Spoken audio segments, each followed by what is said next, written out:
Tarde a todos. Hoje no seminário quem vai apresentar é um colega, né, que tem formação aqui na FEG, GDOP, o Tiago Francisco Lins Pinheiro, agora pós-doc no ON, depois de fazer a graduação, mestrado e doutorado aqui. E ele vai falar sobre aprendizado de máquina aplicado no estudo de ressonâncias spin-órbita em satélites artificiais. Obrigada, Tiago. Eu que agradeço. Muito obrigado, Tami. Espero que vocês gostem do trabalho. Eu vou apresentar um trabalho que a Giovana e o Watton desenvolve. Aí a primeira parte desse trabalho também teve a participação do Nelson. E como que a Tami falou, é a aplicação de aprendizagem de máquina e mapas de seção de Poincaré para estudar ressonância spin-órbita em satélites artificiais. Bom, esse nosso grupo já está no segundo artigo. Um primeiro artigo que foi publicado ano passado, né? Ele teve mais uma cara voltada para a aplicação de satélites artificiais ao redor da Terra, e um segundo artigo que está em fase de escrita. Esse nome ainda pode mudar, esse nome do artigo, a gente tem uns 30% já escrito, mas a ideia desse segundo artigo é vender uma ferramenta que eu vou mostrar para vocês, que é utilizar machine learning em mapas de seção de Poincaré. A minha apresentação vai ser um pouco dos resultados dos dois artigos, então, e também não está na ordem cronológica, tá? Então, vai ter misturado os dois resultados, tá? Bom, só explicando um pouquinho da dinâmica do sistema, o que acontece? Imagina que esse ponto aqui nessa minha figura é a Terra, esse ponto P é a Terra, e esse retângulo aqui é o satélite artificial que está em torno da Terra, né? Devido ao seu formato irregular, vamos dizer assim, né, a atração da Terra provoca um torque e aí faz esse satélite oscilar. Esse ângulo de oscilação, a gente chama aqui de gama, né, é representado aqui na figura aqui, o ângulo gama. R é a distância da Terra até o satélite, o F é a anomalia verdadeira, né, e aqui θ é um ângulo... É um ângulo que dá onde aponta o satélite até uma linha de referência. Tá? Essa equação, esse sistema, a gente pode representar por essa equação de movimento, né, que é a aceleração do ângulo θ, mais um termo que depende do parâmetro ômega. Já vou mostrar o que é esse parâmetro ômega. Esse parâmetro ômega vai depender do formato desse satélite. Né? Também vai depender da posição do satélite e da distância dele com relação ao corpo central, né? Com relação ao planeta.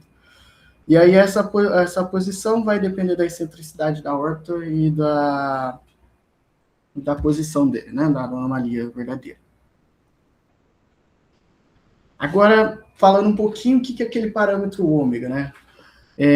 O nome dele é asfericidade, né? O parâmetro de asfericidade do satélite.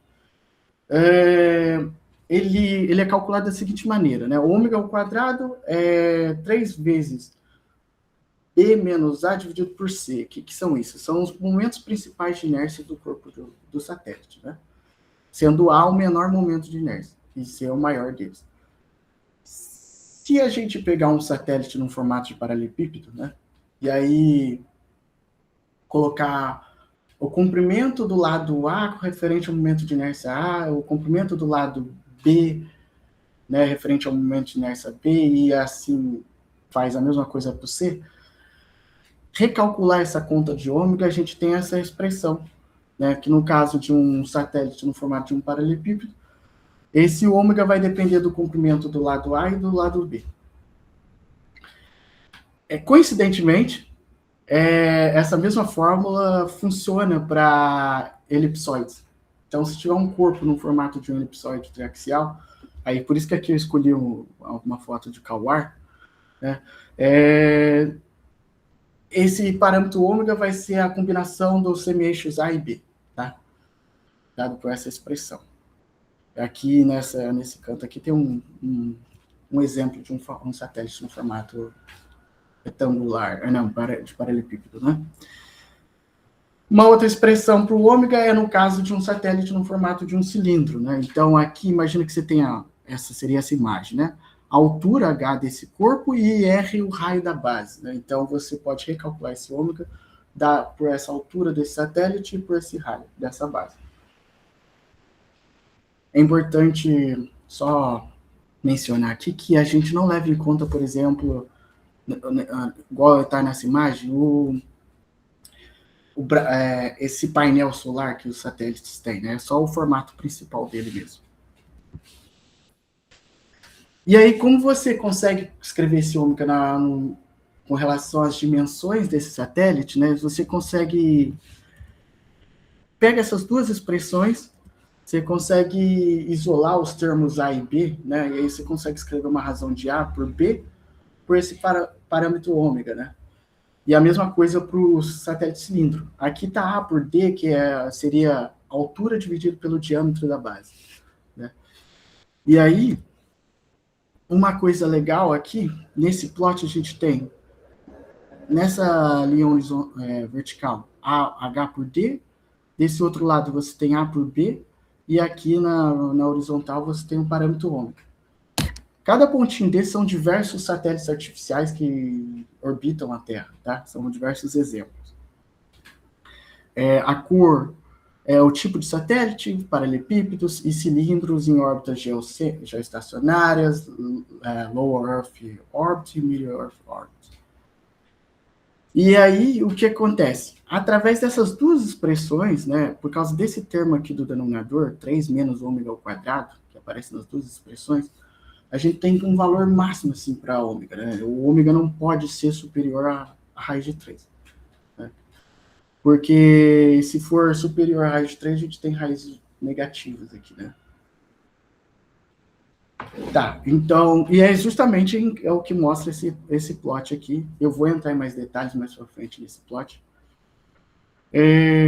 Qual que é o objetivo do nosso trabalho? Né? Estudar a dinâmica da ressonância spin-órbita de satélites artificiais com diferentes formatos ao redor da Terra. Tá? E, bom, como que a gente vai fazer isso, né? A gente vai fazer isso através dos mapas de Poincaré. Então, você tem as equações de movimento, que depende de θ, que depende de ômega, que depende da excentricidade, que depende da anomalia verdadeira.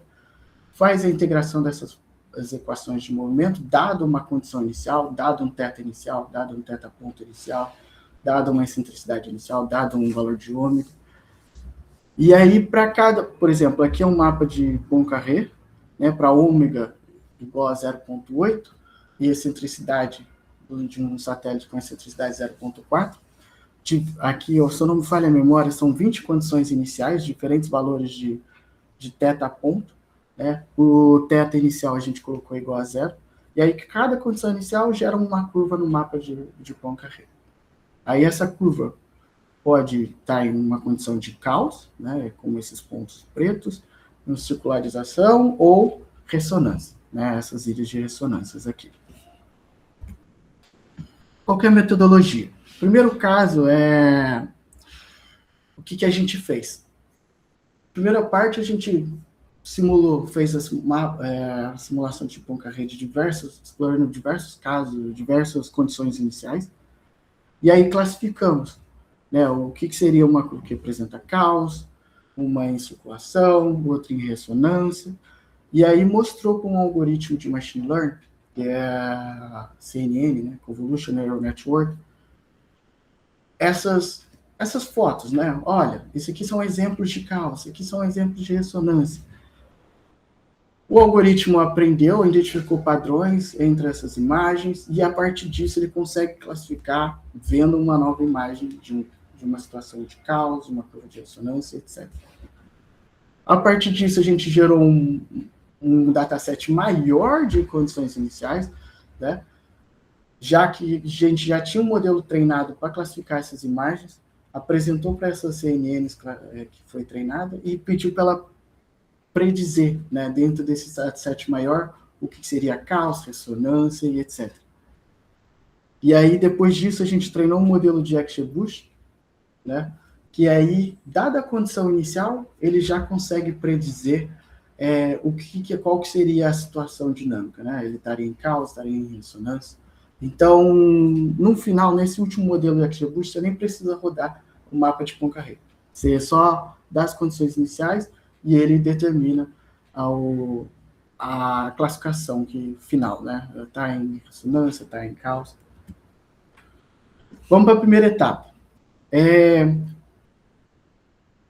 Na primeira etapa, o dataset inicial tinha 4.200 imagens, né? 4.200 condições iniciais diferentes, ômegas variando de 0,3 até 1,7, né?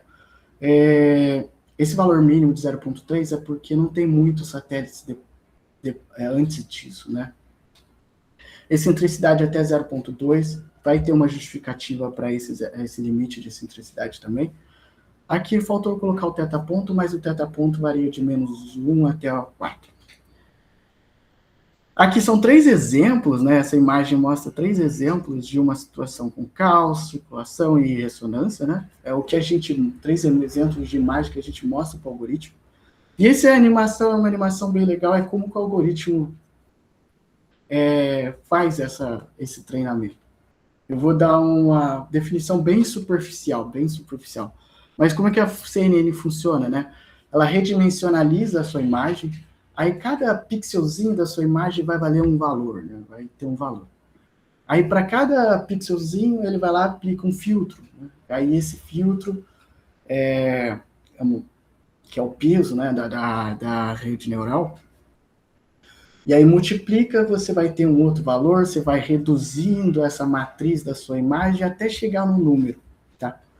E aí aquela sua imagem, por exemplo, aqui um gato, no final vai representar um valor, vai apresentar um número. O cachorro, depois que passar por toda a rede neural, no final vai apresentar um valor. Estou falando isso aí de maneira bem superficial, como que a CNN funciona. Mas aí vamos para a performance, né? Ou depois que você pega o dataset, essas 4.200 imagens, divide 80% para treino, 20% para teste, né? Essa parte de teste, eu não vou mostrar o resultado para a imagem. Né? Os 80% eu vou mostrar para a imagem. Vou falar, essa imagem é uma ressonância, essa imagem é um caos. Então eu mostro a imagem e eu mostro a resposta, né? Para ele encontrar os padrões. E depois, com os 20% de teste, eu só mostro a imagem e peço para ele classificar. Dos 20% desses 4.200, dá umas 800 imagens, e aí é um resultado bem legal, né? Aqui está a matriz de confusão. Na diagonal é tudo que o algoritmo acertou, né? E a gente tem uma precisão, uma acurácia de 98,6%, né? E dá para contar nos dedos a quantidade de imagem que ele errou, né? Eu acho isso bem legal. De 800 e poucas, aqui tem 3 mais 3, 6, 10, 12 imagens ele errou. E aqui é a performance por classe, né? Então você tem a precision. O que é precision? Dentro daquilo que o algoritmo diz que pertence a uma certa classe, o que realmente é daquela classe, né? Então, por exemplo, a precision aqui da classe de caos é de 100%. Tudo que ele predizeu que é caos, realmente era caos. Né? Aí você vai para a ressonância, 98%. 98% daquilo que ele disse que era ressonante, é ressonante. Quando você olha na recall, a recall é a porcentagem daquela classe que ele conseguiu identificar. Então, de tudo que realmente era caos, né, ele conseguiu identificar 97%. Na ressonância, esse aqui já é 98%. Quando você olha nessa polarização, você volta para 100%. Né? Então, foi uma performance muito boa. O F1 score é uma média harmônica entre a precision e o recall. E aí, depois que você tem esse modelo bem treinado, né, o que acontece? Esse vídeo, né, eu peguei os dados da simulação numérica lá da seção de Poincaré, mostrei para o algoritmo gera as imagens e depois ele monta o mapa de seção de Poincaré para mim, né? E é isso que esse vídeo está mostrando, né? Então ele monta o mapa para diferentes cores, ele vai classificando, né? É que está muito rápido, mas dá para ver que em alguns lugares bem sutil ele erra a classificação, né? Mas, por exemplo, um mapa aqui, esse esse vídeo aqui foi feito em questão de segundos, né? Depois que o modelo está treinado. Bom, um outro ponto interessante aqui é que quando a gente treinou os modelos, as nossas curvas, né, do mapa de Poincaré tinha 1000 pontos. E aí a gente testou a performance dela com, se eu tiver uma curva com menos pontos, né, uma qualidade um pouquinho menor. E aí é o que mostra essas duas imagens. Aqui é uma imagem com 100 pontos e aqui é uma imagem com 900 pontos. É a mesma condição inicial. Só que aqui, legal que na 100 pontos ele nem completou a ilha, né? Aqui de 1900 pontos ele já completa, né? Essas duas ilhas aqui, né? E aí eu vou testar a performance subindo de 100 em 100 pontos até chegar a 1000 pontos. E aí é o que mostra esse gráfico, né? Aqui é a acurácia por Precision, por classe, né? Aí tem uma diferença de cor por classe, né? A legenda aqui. O Recall e o F1 Score. Aí eu chamei de número mágico é que a performance fica muito boa a partir de 500 pontos, né? Então você vê a acurácia é um pouquinho menos que 85%. Aí quando chega a 500 pontos já é 98% e aí não muda muito, né? O recall, a mesma coisa, né? O verde aqui tem uma performance um pouco pior, né? Começa com 65%, aí vai subindo bem rápido, mas quando chega nos 500 pontos, quase ninguém muda aqui, né? Aqui é Precision, o azul começa com uma performance um pouco pior, né? 70%, aí vai subindo, quando chega no 500 pontos aqui é 95%, ele tem uma leve subida pontos depois, né? Aí para no 98%. O F1 Score é a mesma coisa, né? Quando chega a 500 aqui, parece que todo mundo anda mais ou menos... A performance não varia muito. Então, aí foi daí que eu tirei. Ó, o nosso algoritmo funciona muito bem. Até a partir de 500 pontos, ele tem uma boa performance, né? Bom, depois que fez isso, né, a gente tem um modelo que classifica a imagem, né? Então, eu posso mostrar qualquer imagem e ele vai conseguir classificar para mim. Vem a segunda etapa. Na segunda etapa, eu gerei um novo dataset, né? A gente rodou 200 mil condições iniciais. Aí eu vou explicar o motivo porque dessa quantidade grande de condições iniciais. E o motivo é porque agora eu quero treinar um algoritmo que nem precise rodar o mapa de Poincaré, né? Se você só dá as condições iniciais e ele retorna a classificação, né? E aí, por isso, dessa quantidade grande de dados, para ele ter bastante detalhes do que está acontecendo, variando os parâmetros de ômega, de excentricidade e data point. E aí você tem 200 mil aqui com diferentes condições iniciais, e a ideia, aqui a gente treinou um algoritmo de XGBoost.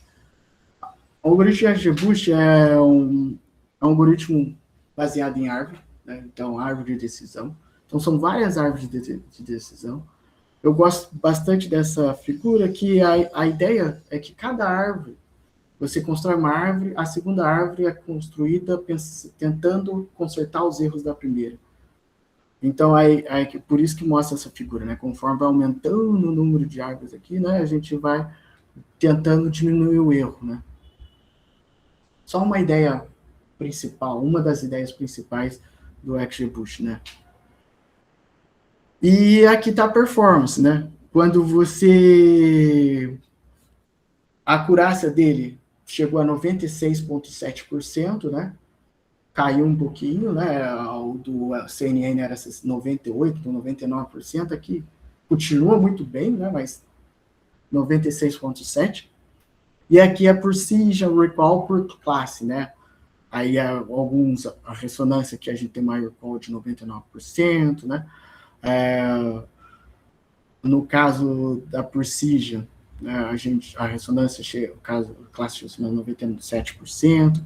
A pior performance é o recall do caos aqui, né, que é 93%. Né? Então quer dizer que 93% daquilo que era, ele consegue identificar 93% daquilo que realmente foi caos, né? Mas mesmo assim o XGBoost tem uma excelente performance. Aqui é um exemplo, né, do dataset, né? Como que o dataset foi treinado. Né? Então, você tem os valores de θ, excentricidade e ômega, né? Θ ponto, excentricidade e ômega. E o label, né? O que o XGBoost vai predizer? O XGBoost vai predizer as probabilidades de cada classe. Esses exemplos aqui esses valores são totalmente aleatórios, tá? Para gerar essas imagens, esses valores não são reais, tá? Só para exemplificar. E aí o label, né, o que o algoritmo retorna, ele vai retornar uma probabilidade de ser causa, uma probabilidade de ser ressonância e a de circulação. O que acontece? A partir daí a gente consegue construir os mapas dinâmicos, né? Então aqui tem excentricidade por θ ponto, né? Então para cada valor de ômega eu tenho um mapa diferente aqui, né?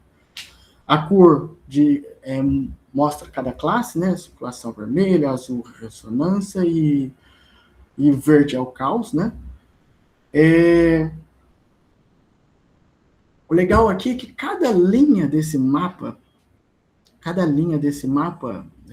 dinâmico é como se fosse um mapa de seção de Poincare, né? Deixa eu pegar o meu exemplo aqui. Aqui tem um mapa de seção de Poincare, né? Θ ponto por θ, né? Só que esse mapa é construído em cima de um ômega e uma excentricidade, né? Então, aquele mapa dinâmico é como se você fosse variando para essa excentricidade fixa, né? Esse valor de θ ponto, né? Então,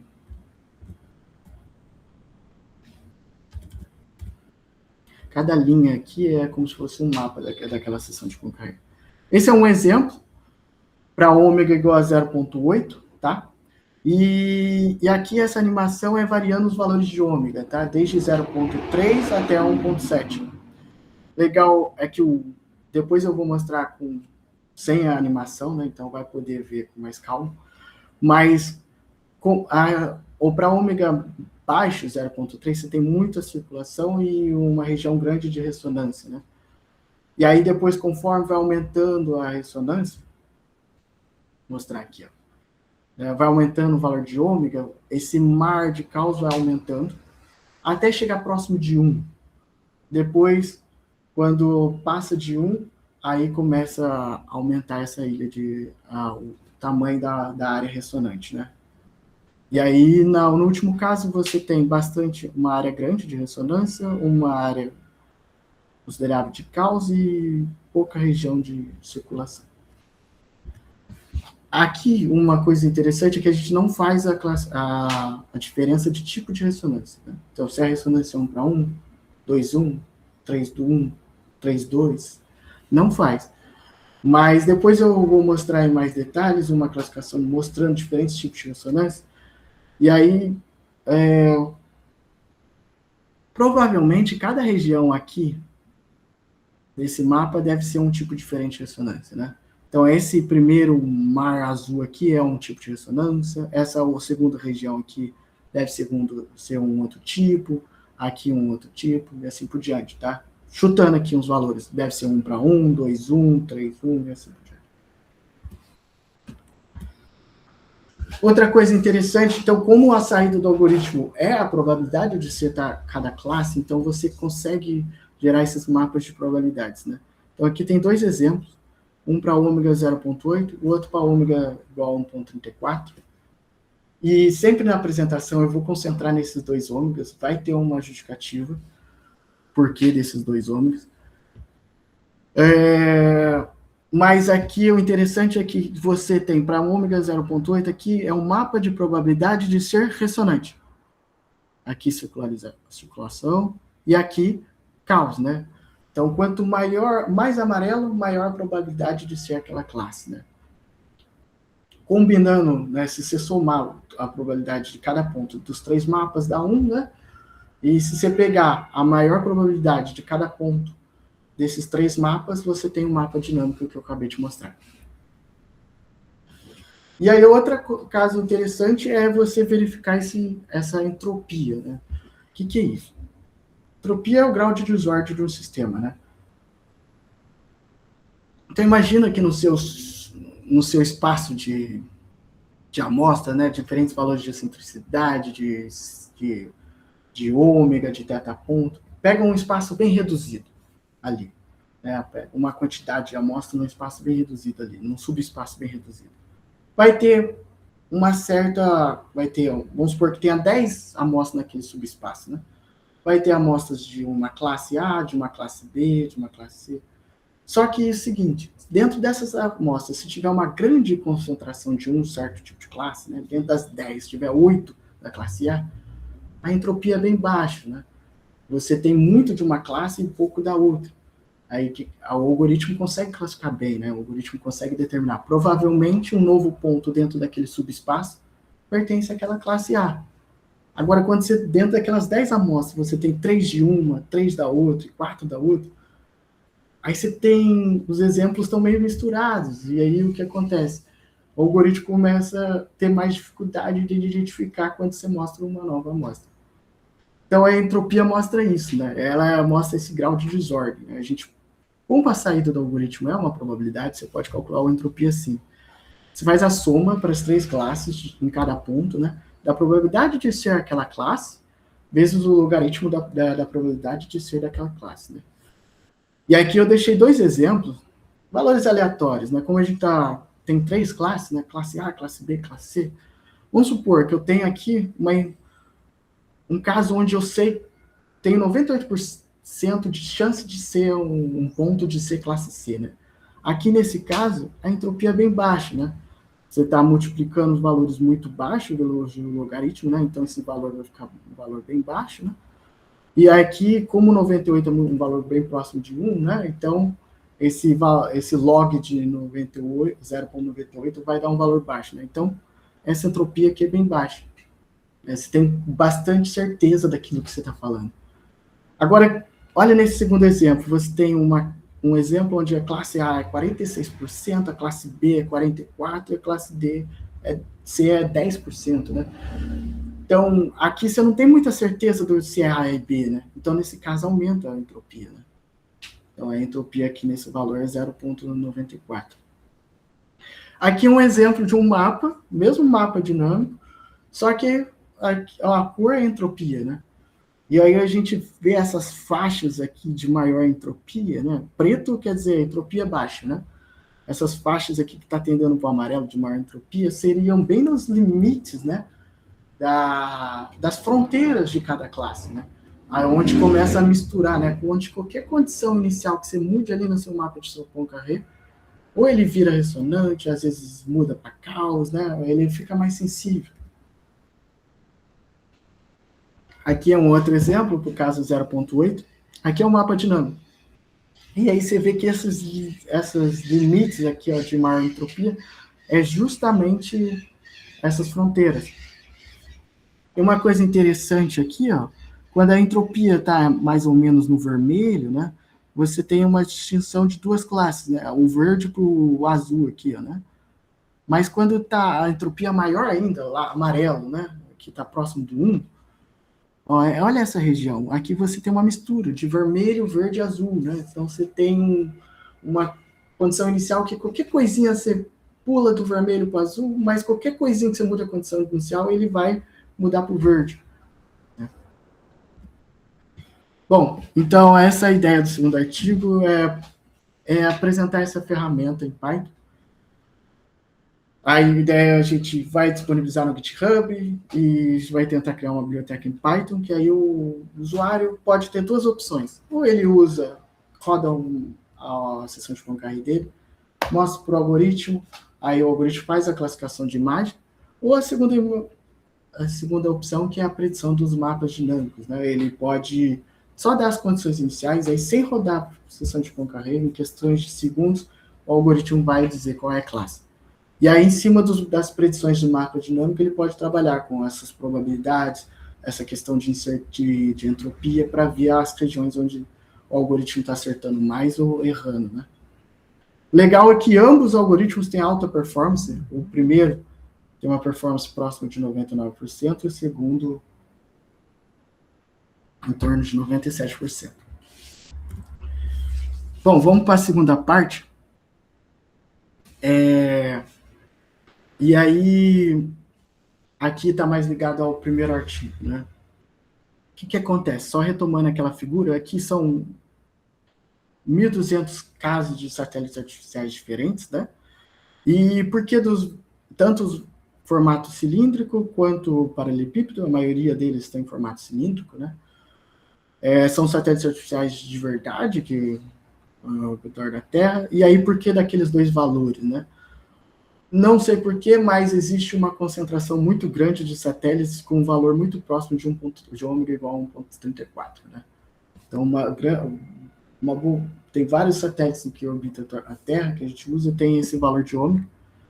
E, coincidentemente, quando isso acontece, no caso elipsoidal, o valor do semi-eixo A é metade do valor do semi-eixo B, no caso de um corpo elipsoidal. E o valor de 0,8 é porque para um satélite do tipo paralelepípedo, o último caso, né, o menor caso, o satélite é um pouquinho maior de 0,8, tá? Então seria um limite ali para o paralelepípedo. Agora, porque pelo menos no nosso dataset que a gente utilizou, não tem satélites com formato paralelepípedo com ômega menor que isso, não sei. E aí, aqui, seria o mapa de Poincaré, né?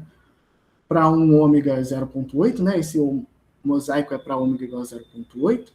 Cada mapa aqui, diferentes excentricidades, né? E diferentes condições iniciais de teta ponto, né? Todos começam com teta igual a zero. E aqui as ressonâncias, elas estão pintadas em cor diferente, né?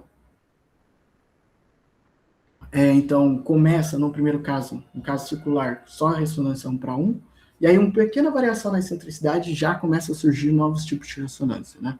Então, 2:1, se não me falha a memória aqui é 3:2, e aí conforme vai aumentando a excentricidade, vai surgindo novas ressonâncias, o mar de caos vai aumentando, e aí as ilhas de ressonâncias vai reduzindo. No total desse mosaico, a gente tem 8 tipos diferentes de ressonância. Aqui é a mesma coisa, só que para ômega igual a 1,34, aqui a gente identificou 6 tipos diferentes de ressonância, e agora um detalhe. A gente começa com, no caso circular, ressonância 1:1, mas uma pequena variação na excentricidade, 0,01, a gente já tem 2 tipos de ressonância 1:1, 2 regimes diferentes, né? E aí eu vou entrar em detalhes disso mais para frente, né? Então tem a 1:1 beta e 1:1 alfa, que a gente chamou aqui, né? E aí depois tem a ressonância 2:1, 5:2, 3:1 e 7:2. Vamos focar na ressonância 1:1. E por que focar nesse tipo de ressonância? Porque a ressonância 2:1, o satélite vai dar 2 voltas em torno dele mesmo, né? Quando ele completar uma volta ao redor da Terra, né? Então ele para de apontar, em algum momento da sua órbita, ele não vai estar apontando para a Terra, porque ele vai dar 2 voltas em torno dele mesmo. Isso é 2:1 e as outras vai acontecer a mesma coisa. Então a gente foca agora na ressonância 1:1 para ver se o satélite vai estar sempre apontando para a Terra. E por que dessa distinção de 2 regimes, né? 1:1 alfa e 1:1 beta, né? Aqui é um exemplo do mapa de Poincaré, ômega 1,34, excentricidade 0,01, né? Quando a gente tenta identificar essas duas ressonâncias, a gente identifica que as duas são 1:1. E aqui tem um gráfico de ômega por teta ponto, né? O que acontece? Quando o ômega tem valores muito pequenos, a gente só tem um tipo de ressonância 1:1.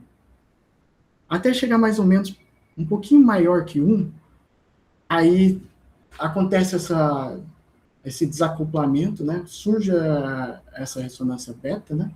E aí passa a ter 2 tipos de ressonância, né? A alfa e a beta, né? Então a ressonância beta desacopla ela surge da alfa, né?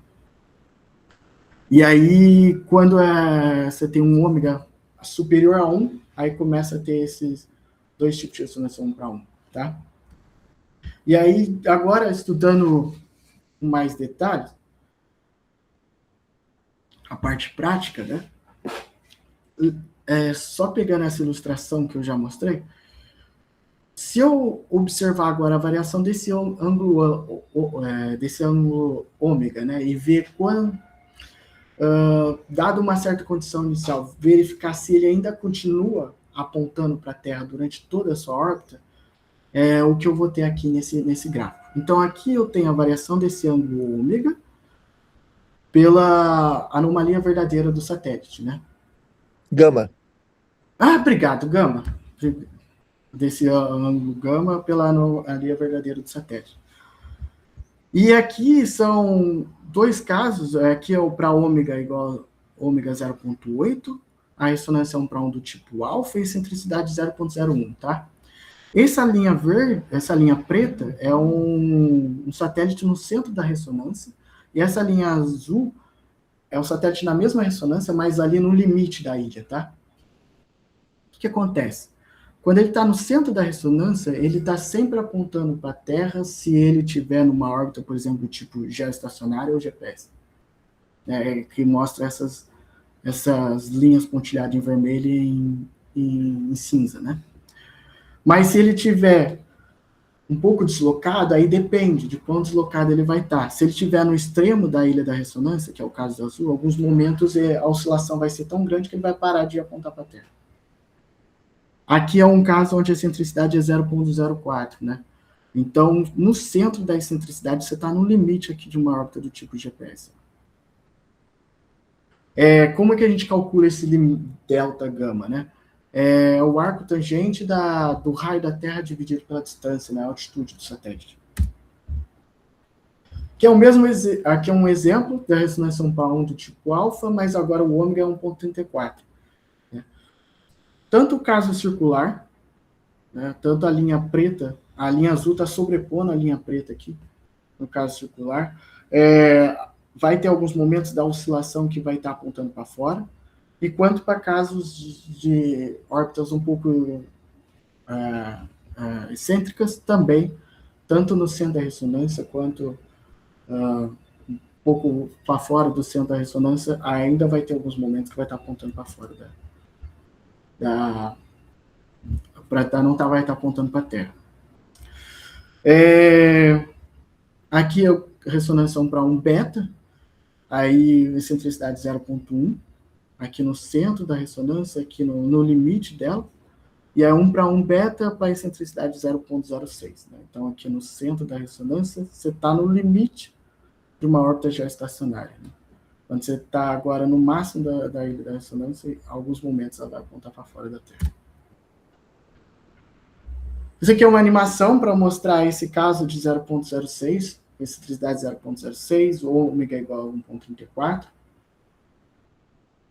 Aqui dá para ver o satélite variando, né? Conforme vai variando o F, né? E aqui é uma representação da Terra, e aí ele sempre está nessa faixinha verde, né? Nessa faixinha pontilhada verde. Esse plot aqui, agora, a gente, vendo que isso varia de acordo com a excentricidade, a gente colocou essa definição de excentricidade crítica, né? Qual que seria a excentricidade crítica para um satélite do tipo GPS, geoestacionário, para diferentes valores de ômega estarem continuando apontando para a Terra, né? E aí, quando você tem uma ressonância do tipo 1/1 alfa, né? Ela começa, valores de ômega baixa, aí vai até 1, e aí depois as do tipo alfa, elas têm grandes oscilações, né? E só as do tipo beta que você consegue continuar apontando para a Terra, né? Então, aí vai, conforme vai aumentando o valor de ômega, esse valor de excentricidade também aumenta. Aqui são duas animações. É uma animação, uma excentricidade 0,14. Aqui dá para ver que em alguns momentos ele está apontando para fora da Terra, alguns eles voltam para apontar para a Terra. Aqui é uma animação um pouquinho mais lenta, com mais detalhes, mas o satélite aqui vai sempre estar apontando para a Terra. E aqui, esse gráfico que eu já mostrei, né, da esquerda, o gráfico à direita, o que acontece aqui? É mais genérico que esse gráfico aqui da esquerda, né? O que acontece aqui é que aqui a gente faz para diferentes altitudes, né? Então, você tem a excentricidade crítica pela altitude e a cor diferentes valores de ômega, né? E aí, como esperado, essa excentricidade crítica diminui conforme você vai distanciando da Terra, né? Só que os valores de ômega, aqui, igual mostra nesse plot, né? Depende. Se ele é acima de 1, né? Você consegue atingir excentricidades maiores. Mas se o ômega é abaixo de 1, né? Aí, conforme vai diminuindo o valor de ômega, você tem maiores excentricidades. Bom, para concluir, a gente exploramos o espaço de fases, né, identificando as ressonâncias do tipo spin-órbita, né, aplicamos para satélites do tipo GPS, geoestacionário, mas também tem, igual esse plot, dá para aplicar para outros tipos de altitude, né. No caso do tipo de satélite geoestacionário, né, você está numa ressonância 1 para 1, precisa ter uma excentricidade abaixo de 0,6, né, que é aquele limite, para permanecer apontando para a Terra sem nenhum ajuste, né, sem nenhum ajuste de controle. A gente também fez uma análise aplicando a pressão de radiação para ver se isso altera muito, não fez nenhum efeito na órbita, né, na excentricidade. E esse último item é uma análise analítica que tem um artigo sobre esse tipo de regime de ressonância do tipo alfa e ressonância 1 para 1 do tipo beta. Bom, é isso. Muito obrigado. Sugestões e as perguntas. Obrigada, Tiago. Muito, muito bom o seminário. Perguntas? Silvia, por favor. Oi, Tiago, tudo bem? Tudo Parabéns a você, Obrigado. aos autores do trabalho. Quando eu cheguei, já tinha os autores do trabalho. Parabéns, adorei o trabalho, parabéns. Eu tenho duas perguntas, eu acho que a segunda você já respondeu. A primeira é mais, eu acho que uma pergunta de leigo. Você tem, às vezes, o objeto, ele está sob efeito da ressonância. Então, o ângulo, ele livre e circula periodicamente. Nesse caso, como que ele é analisado? Porque você só separou em estável, caos, libração, circulação e caos, né? Uhum. Se ele tem esse comportamento ao longo do tempo periódico, librar, circular, como que ele como que é contabilizado? Como que é computado isso? Isso é uma boa. Eu estou falando isso lá naqueles que você fez nos algoritmos, lá, não nesse trabalho, no primeiro. Aqui, né? Isso. Que nem você separa em ressonância, circulação e caos. Tá? Uhum. Ele está circulando e librando periodicamente. Como que seria... Como é que o programa... não sei se posso dizer programa. Como é que ele é contabilizado? Bom, nos exemplos que a gente tem, eu não lembro de ter... A gente só tem esses 3 tipos de classe. Não lembro de ter um caso assim, Silvia. Porque quando a gente estuda a ressonância do movimento médio, tem casos assim, acredito que nesse caso aqui também deva ter. Então, você pode ter esse ângulo que está fazendo periodicamente, ele está sob efeito da ressonância e periodicamente ele livre e circula. Sabe o que pode ser, Silvia? Porque dentro desses 4.000, né, esse valor de 4.000, a gente aproveitou o resultado do primeiro trabalho, né? E aí isso tem uma grade, né? Então tem uma variação em grade, porque no primeiro trabalho a gente fez na mão, né? Não utilizou o algoritmo, o machine learning. Uhum. E aí o que acontece? Talvez um desses casos, talvez tem que fazer essa grade mais refinada e a gente pegue esses casos. Aí, vamos supor que você pegue esse caso, como é que você classificaria ele? Aí é a mesma situação, é só mostrar para o algoritmo imagens dessa situação e aí criar uma 4ª classe. Entendi. Aí criaria uma outra classe para isso.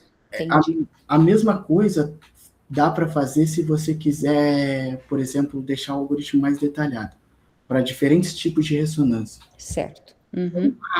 Por exemplo, nesse caso do problema 3 corpos, né? Quero ver quando tem 3 ilhas, 4 ilhas, 5 ilhas. Uhum. E aí você separa a ressonância do tipo 2.1, ressonância do tipo 3.2 e mostra... Você classifica as ressonâncias. Isso. Você só aumenta o número de classes. Tá ok. E não sei se eu posso fazer mais uma pergunta, Tamires. Estaria. Claro. Outra coisa, eu acho que você já respondeu, é o último slide. Por favor, Tiago. O Raí, acho que respondeu, falou alguma coisa aí. Depois a gente olha. Nessa modelagem do satélite, o que foi modelado? Nesse caso do satélite, você tem a Terra e o satélite, Isso. certo? Aham. Que mais? Que Só. outras perturbações foram incluídas? Só. Aí o que acontece? Para fazer os mapas de Concar é só Terra e o satélite e perturbação gravitacional. E aí. Quando você diz Terra, você põe os harmônicos esféricos. Não. Terra esférica. Terra esférica. Isso. Tá. Aí o que a gente fez depois, né? A gente rodou no rebound uma partícula teste, aí colocou o efeito da pressão de radiação para ver se isso altera muito nessa partícula teste a órbita dela. Eu não lembro se a gente... Otto, Giovana, não sei se... Será que não considerou o J2 também? Eu acho que sim, não? Quando a gente fez a parte do rebound, a gente colocou o J2? Eu não lembro. Não. Não? Só foi a pressão de radiação, né? Uhum. Tá, então foi só... Aí depois que a gente fez os resultados, aí a gente quis ver se a pressão de radiação altera muito a órbita. Aí a gente colocou só a pressão de radiação. Uhum. Talvez onde esteja também tem a atmosfera, né? Ao invés da pressão, e a pressão de radiação aqui solar, né? Sim. Tá ótimo, tá bom. Muito obrigada. Eu que Parabéns agradeço. de novo. Valeu. O Raí falou alguma coisa aqui. Vou ler o que o Raí falou. Essas regiões em que ele circula estaria nas fronteiras dos mapas dinâmicos. Não, Raí, vou ver se você me disse isso que você perguntou.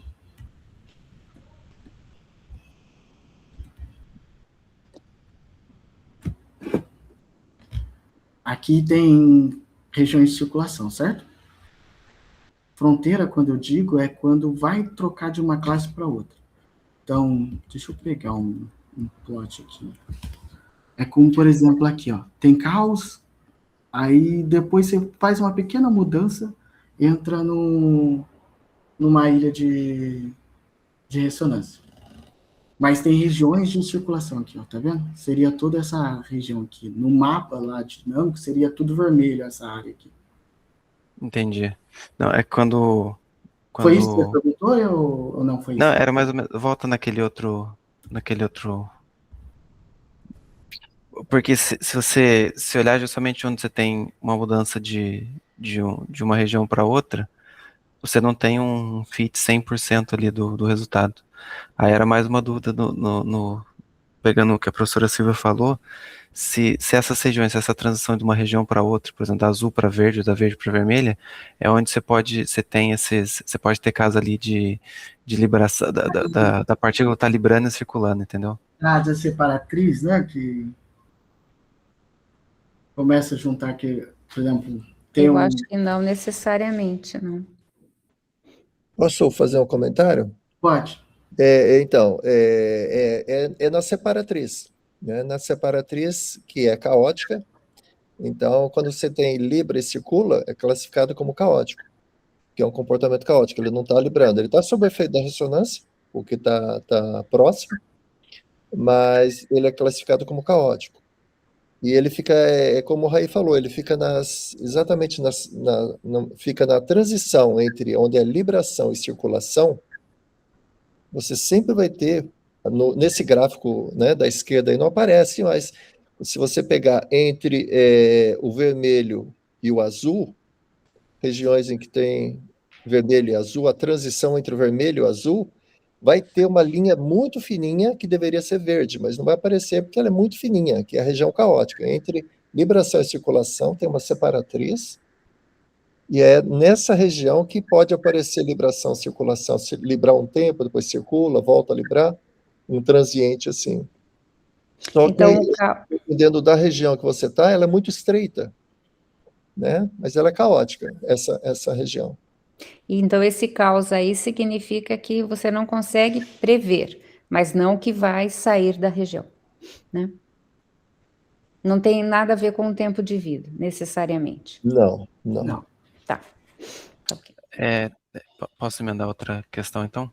Pode? Será então, se treinar o algoritmo com algumas regiões justamente que você tem esse ângulo ressonante dessa partícula presa, confinada por um tempo, depois circulando e confinada por um tempo, não dá para refinar essas regiões de transição que o Otto comentou nesse mapa da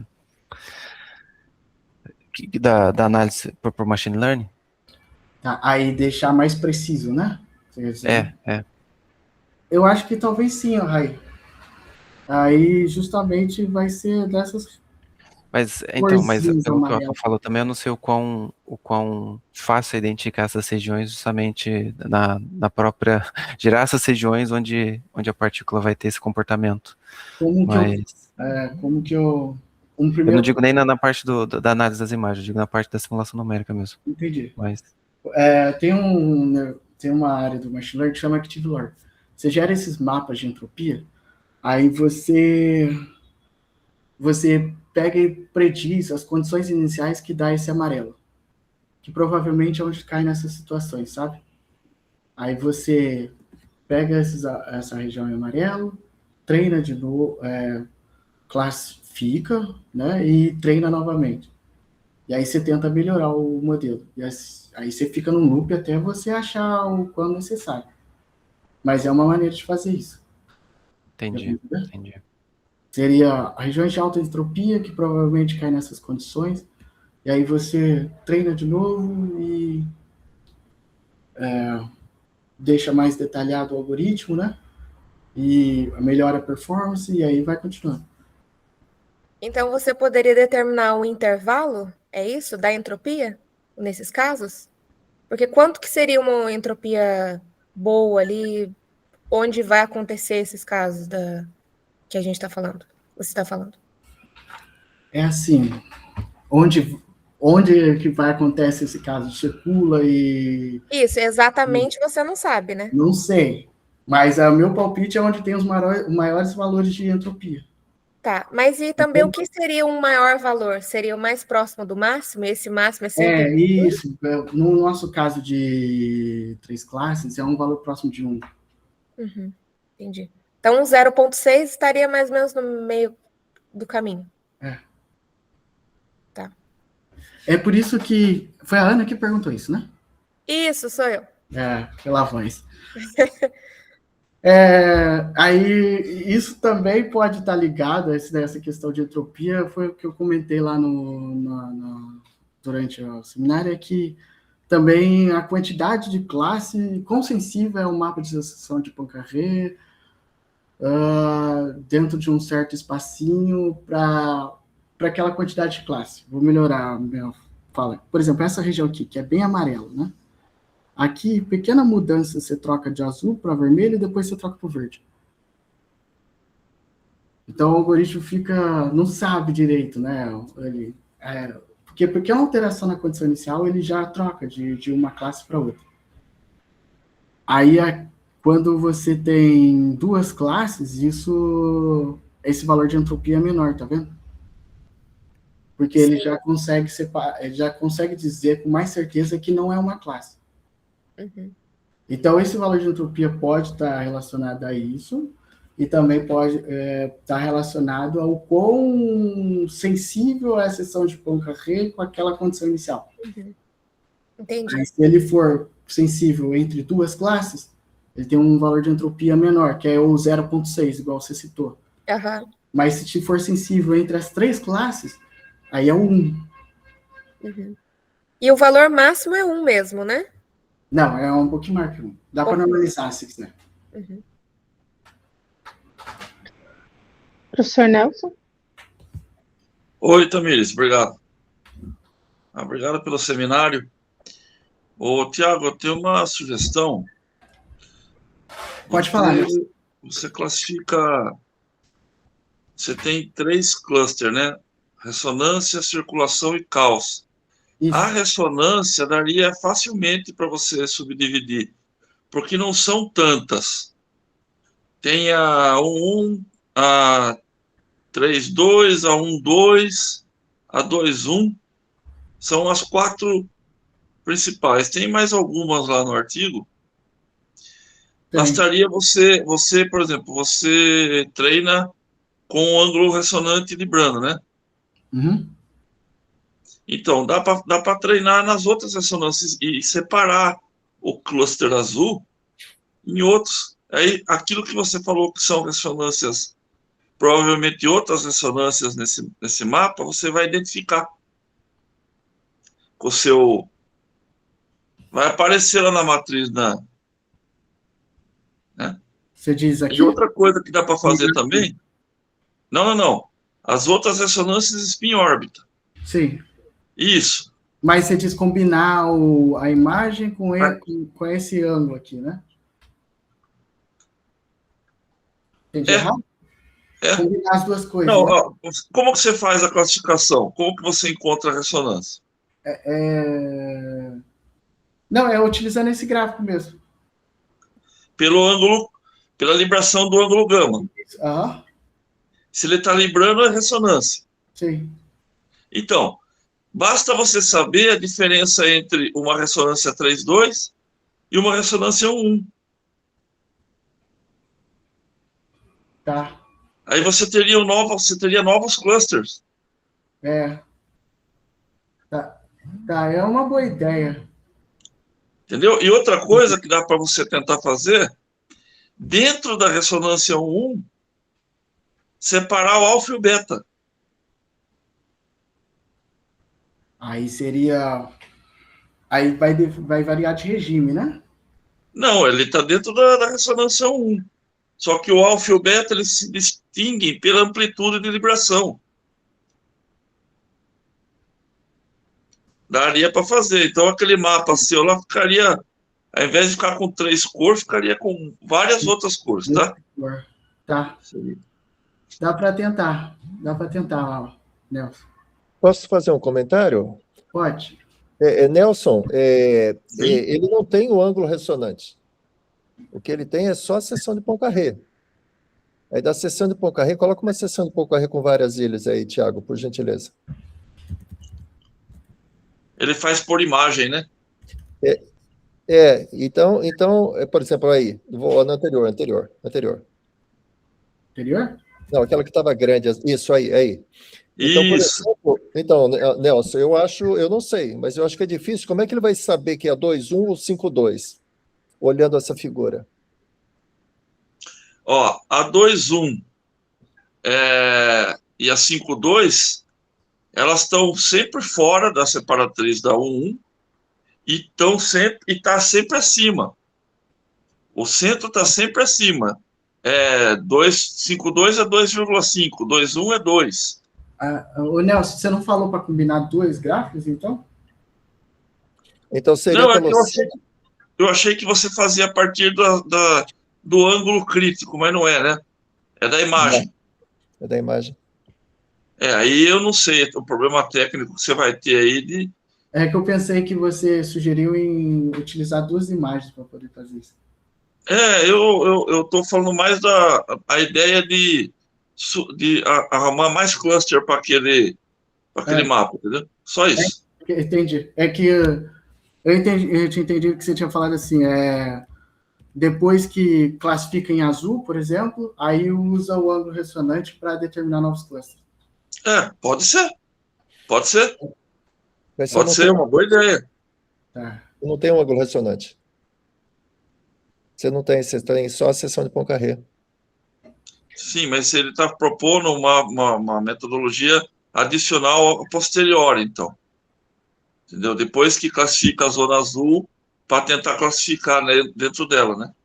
Porque, na verdade, é isso que você vai ter que fazer, na verdade, né? É olhar os ângulos. A sua ideia que você comentou agora, acho que funciona, Nelson. Volta de novo, Thiago, naquela seção de Poincaré que estava ali com as ilhas grandes. Essa aqui? Não, porque a minha dúvida era assim, como é que eu vou separar, como é que o programa vai entender que é uma ressonância 2,1 e uma 5,2? Mas, na realidade, o Nelson falou a verdade, né? O centro da ilha, ele vai ficar em valores aproximados de teta ponto. Então, se você separar todas que são 2,1 e ensinar para ele que aquelas são 2,1 e as que são 5,2, ensinar para ele que são 5,2, ele vai saber diferenciar entre elas, porque o centro da ilha vai estar em diferentes valores de teta-ponto. Não, E sim. pro alfa e pro beta também, né, Otto? Né, Sim, Tiago? sim. A ideia seria fazer um if, né? Depois de. O problema, o beta não tem problema muito, mas o alfa ele vai mudando, né? Ele vai descendo, né? O alfa é um pouco mais Legal, complicado, mas o beta parabéns pelo trabalho. Legal, boa ideia, Nelson. Mais alguma pergunta? Não. Eu tenho uma pergunta sobre lá nos modelos, Tiago. Você mostrou 2 e com diferentes performances, né? Você mostrou quando você treinou com menos imagens, você teve uma performance melhor. Não sei se eu estou falando muito a grosso modo. E com mais imagens, uma performance um pouco não tão boa, ainda que Entendi. boa. Não, Não? Não, talvez eu não tenha explicado direito. São duas coisas diferentes. Aqui é um modelo treinado com imagens, são 4.200 imagens. Aí aqui, depois que você tem aquele modelo de imagem, você roda as condições iniciais, e aí você pega essas 200.000 condições iniciais, pede para aquele modelo que tem imagem classificar elas, e aí você tem um novo dataset. Dado essas condições iniciais, essa é a classe, entendeu? Okay. Se tiver essas condições iniciais, essa é a classe. Porque qual é a ideia desse segundo modelo? Um primeiro modelo, o usuário vai lá, roda a sessão de Poincaré e mostra para o algoritmo a sessão de Poincaré e ele vai classificar a imagem. No segundo modelo, o usuário nem vai rodar a sessão de Poincaré. No segundo modelo, ele só vai dar as condições iniciais e aí o modelo vai dizer a resposta, sem precisar rodar nada. Entendi. Aí por isso que esse segundo modelo tem muito mais pontos, porque ele precisa de muito mais detalhes, né? E essas 200.000 condições iniciais são 200.000 sessões de Poincaré? São 200.000 condições iniciais dentro da sessão de Poincaré. Aí é dentro desses intervalos. Só por curiosidade, se eu pegar essas 200.000, jogar no meu modelo que eu treinei de imagem, ele consegue fazer isso em questão de alguns minutos. É bem legal isso, e naquela alta performance, né? Uhum. Ok, obrigada. Mais alguma pergunta, gente? Ok. Obrigada, Thiago. De nada, que isso. Eu que agradeço.